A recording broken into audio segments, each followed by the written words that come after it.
اس کی پریشانی دور ہوتی گئی۔ وہ سر جھکائے اسے ویسے ہی مسلسل پڑھتا رہا۔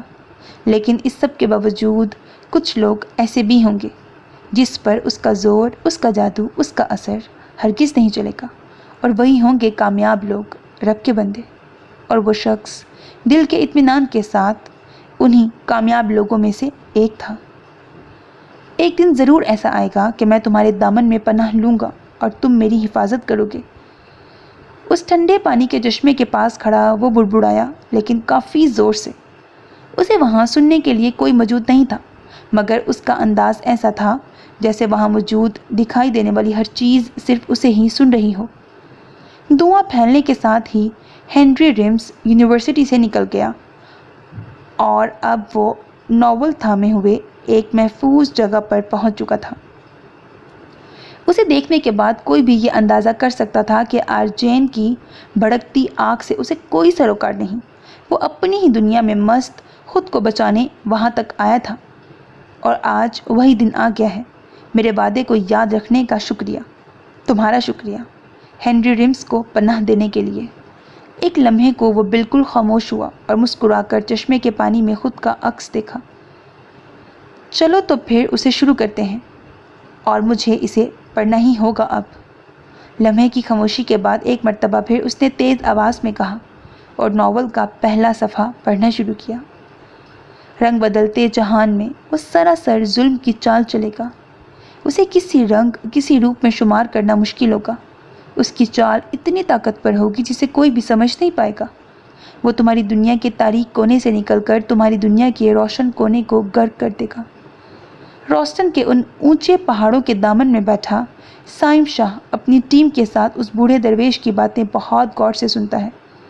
تمہیں اس کا مقابلہ کرنا ہے، تمہیں دنیا کا رکھوالا بننا ہے، تمہیں پکارنا ہے مدد کے لیے زمین کے عظیم بادشاہ کو، تمہیں اپنا سر اس کی اطاعت میں جھکانا ہے۔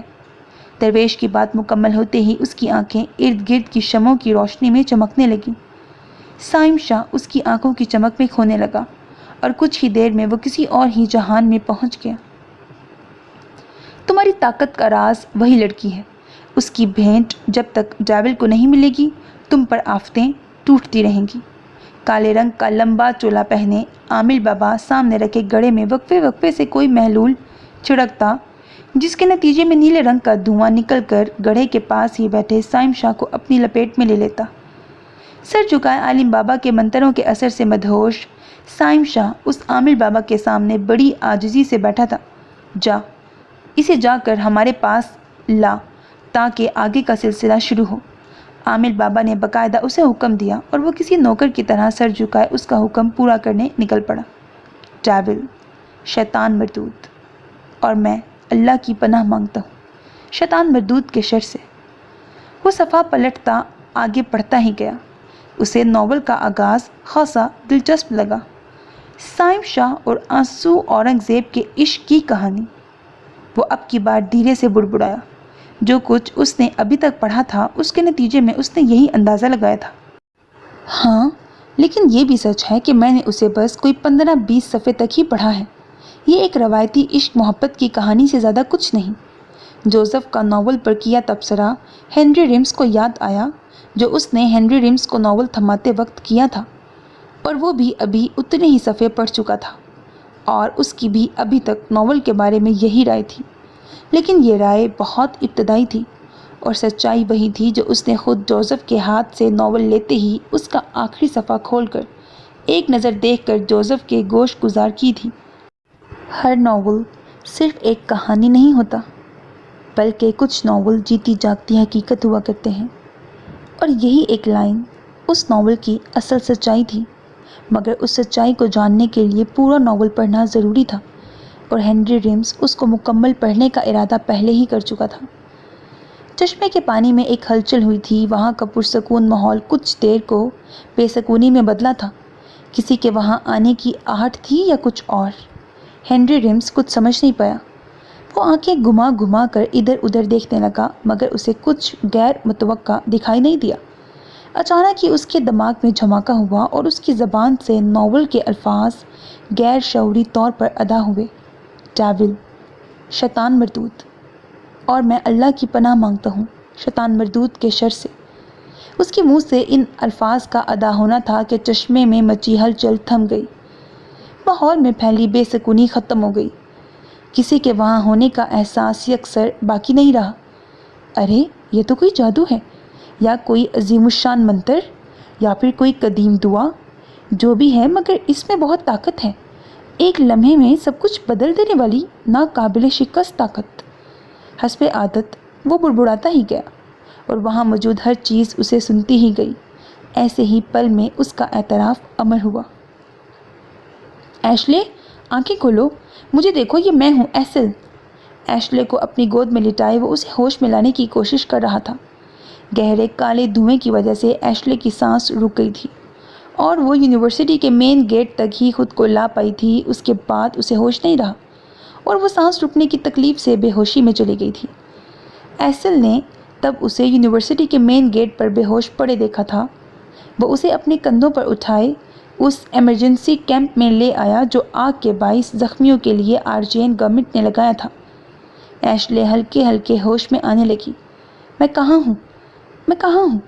اس نے بند آنکھیں کھولتے پوچھا۔ تم میرے ساتھ ہو ایشلے، ہم ایمرجنسی کیمپ میں ہیں، تم دھوئیں کی وجہ سے بے ہوش ہو گئی تھی، ایسل نے اس کے کان کے قریب ہوتے ہوئے کہا، اور اس کے لیے وہ کچھ زیادہ ہی فکر مند تھا۔ کیا میں زندہ سلامت ہوں؟ مجھے کچھ نہیں ہوا؟ اسے اپنے بچ جانے کا بالکل یقین نہیں آیا۔ ہاں ہاں، تم بالکل ٹھیک ہو، کچھ نہیں ہوا تمہیں۔ اسے پرسکون کرنے کے لیے ایسل نے اس کے ماتھے پر کس کی۔ اوہ، یہ کیا؟ تمہارا ماتھا تو بری طرح تپ رہا ہے، تمہیں تو بہت تیز بخار ہے۔ ایسل ڈاکٹر کو بلانے بھاگا، مگر وہ نہیں جانتا تھا ایشلے کو کسی ڈاکٹر سے زیادہ اس کی ضرورت تھی۔ وہ جب اس کے ساتھ ہوتا وہ پل ایشلے کے لیے بہت انمول ہوتا، مگر وہ کبھی اس کے لیے اپنے جذبات نہیں بتا پائی تھی۔ یہی وجہ تھی کہ جب اس نے ابھی اس کا ماتھا چوما تو وہ شرما کر رہ گئی۔ ہوش میں آتے ہی اس کے دل میں چھپی اس کی ایک خواہش اتنی جلدی پوری ہو جائے گی اس نے خواب میں بھی نہیں سوچا تھا۔ کاش ایسل، تم مجھے ہمیشہ ایسے ہی چاہتے رہو، ہمیشہ یوں ہی میرا خیال رکھو، ہمیشہ یوں ہی میرے پاس رہو۔ اس نے دوبارہ سے اپنی آنکھیں بند کر کے دل ہی دل میں دعا مانگی تھی۔ میرا تو ماننا ہے محبت کا جذبہ ہر کسی کے پاس ہوتا ہی نہیں۔ جذباتی طور پر کچھ لوگ محبت سے خالی ہوتے ہیں۔ آپ جو مرضی کر لیں ان سے آپ کو محبت نہیں ملتی۔ خود ہی سوچیں، جس کے پاس خود محبت نہ ہو وہ آپ کو کہاں سے دے گا؟ سائم شاہ نے فرینڈ سرکل گروپ میں آج کا ٹاپک جان بوجھ کر ایسا سلیکٹ کیا جو بہت سے دلوں کی صدا تھا، محبت یا سراب۔ جس طرف نظر اٹھاؤ وہیں کوئی محبت کی تلاش میں بھٹکتا ملے گا۔ ہو سکتا ہے آنسو بھی آن لائن ہوتے ہی اسے دیکھ کر کچھ نہ کچھ اپنی رائے کا اظہار کرے۔ اس نے پل بھر کو سوچا تھا، ہر کوئی محبت کی کسی نہ کسی منزل پر کھڑا ضرور ملے گا۔ کسی کے لیے وصل کی گھڑی سے بڑھ کر کچھ نہیں ہوگا تو کہیں زمانہ ہجر تسکین کا باعث بنا ہوگا۔ پروفیسر عریش نے سب سے پہلے ڈسکشن میں حصہ لیا۔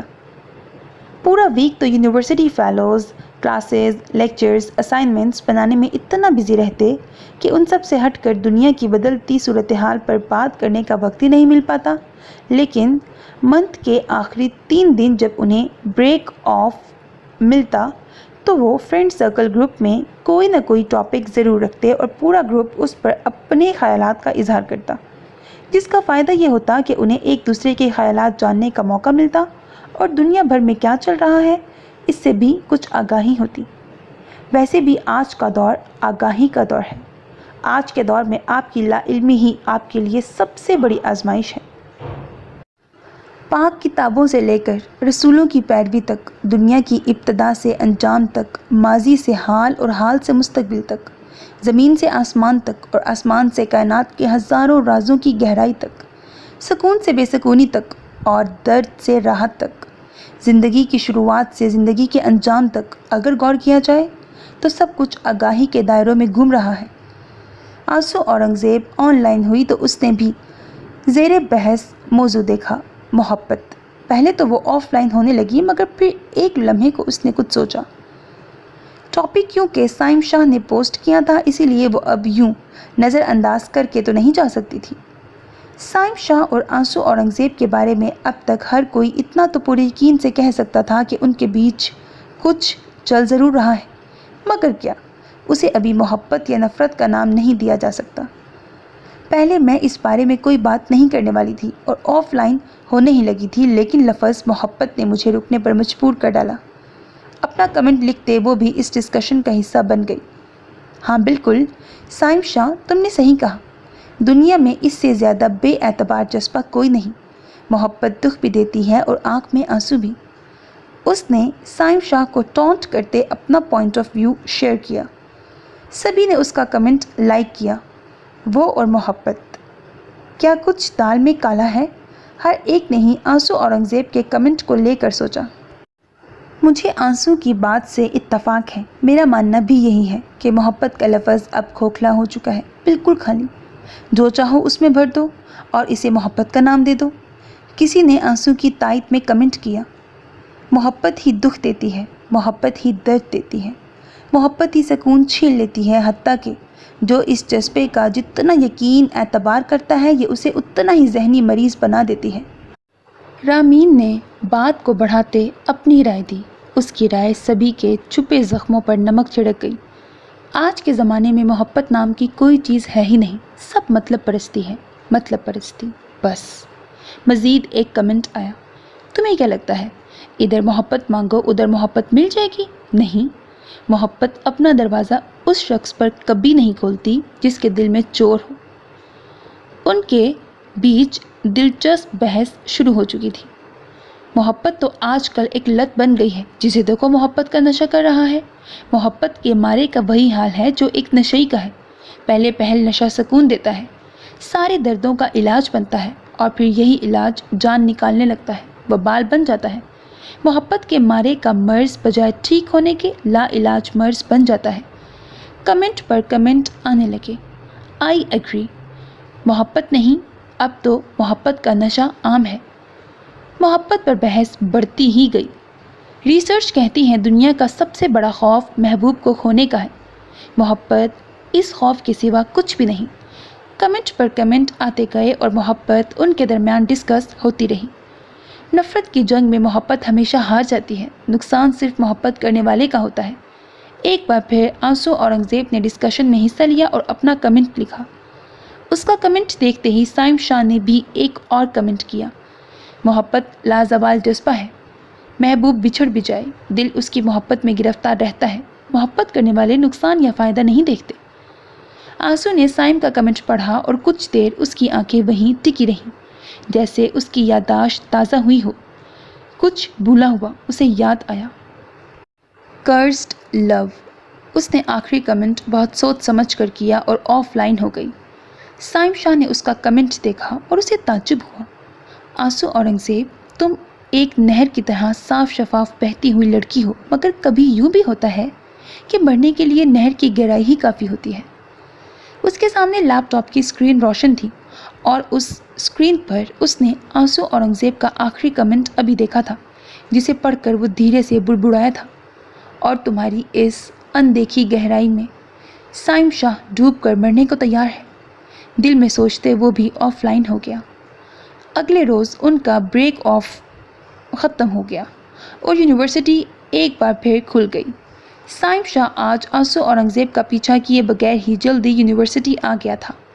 کلاس میں بیٹھا اب وہ بس اس کے آنے کا منتظر تھا۔ جب بھی کوئی کلاس میں آتا بار بار اس کی نظر کلاس کے ڈور تک جاتی۔ اسے لگتا آنسو آ گئی، مگر آنسو آج خاصی لیٹ تھی۔ حد یہ کہ لیکچر شروع ہونے سے بس 5 منٹ پہلے ہی وہ کلاس میں انٹر ہوئی۔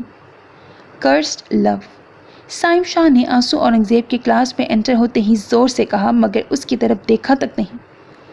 ساری ہی کلاس اس کا اشارہ خوب سمجھ گئی تھی، وہ ضرور آنسو کو ہی ٹونٹ کر رہا ہے۔ سب کے چہرے صاف بتا رہے تھے انہیں پورا یقین تھا۔ آنسو نے اس کی حرکت پر ایک نظر اس پر ڈالی اور پھر اپنی جگہ پر خاموشی سے بیٹھ گئی، اسے بغیر کچھ کہے۔ اس کے بیٹھتے ہی پروفیسر بھی کلاس میں آ گئے اور ان کا لیکچر سب خاموشی سے سننے لگے۔ سائم کے دل میں پتہ نہیں کیا چل رہا تھا، اسے چین نہیں تھا۔ اس نے نوٹ بک سے ایک پیپر پھاڑ کر اس کے ایک کونے پر آنسو اورنگزیب لکھا اور دوسرے کونے پر سائم شاہ